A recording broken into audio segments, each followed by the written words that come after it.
This has been AFRAH NASSER's home for more than 6 years. The refugee from Sudan fled her home and sought safety in neighboring South Sudan.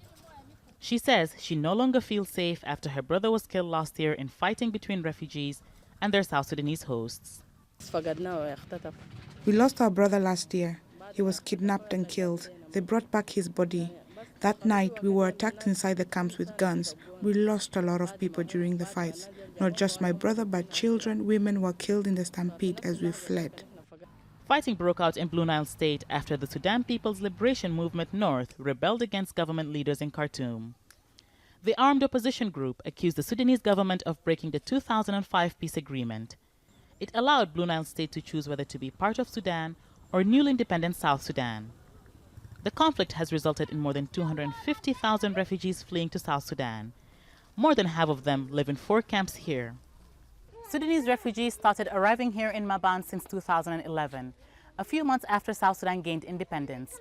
But since then, the host country has been at civil war, which is still happening. That has created an economic and hunger crisis, all of which have had an impact on the refugees. The war in South Sudan, which started in 2013, also displaced South Sudanese and resulted in more than half of the 12 million population facing food insecurity. South Sudanese government leaders say tensions are being created because the refugees have freedom to move and reach limited resources in Maban. There are advantages and disadvantages of having them here. The main problem is that the camps are not fenced. That means the refugees can move around freely and cut trees for domestic use. And that is having an impact on the host community.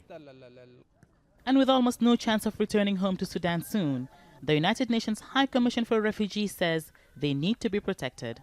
Whilst they are here, they have needs, they have rights, and these needs and rights have to be met.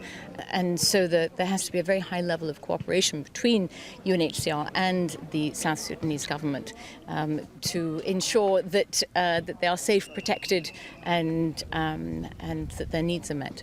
AFRAH has no plans to return to the war zone in Sudan, but she may have to do just that if there's a repeat of the violence between refugees and their South Sudanese hosts.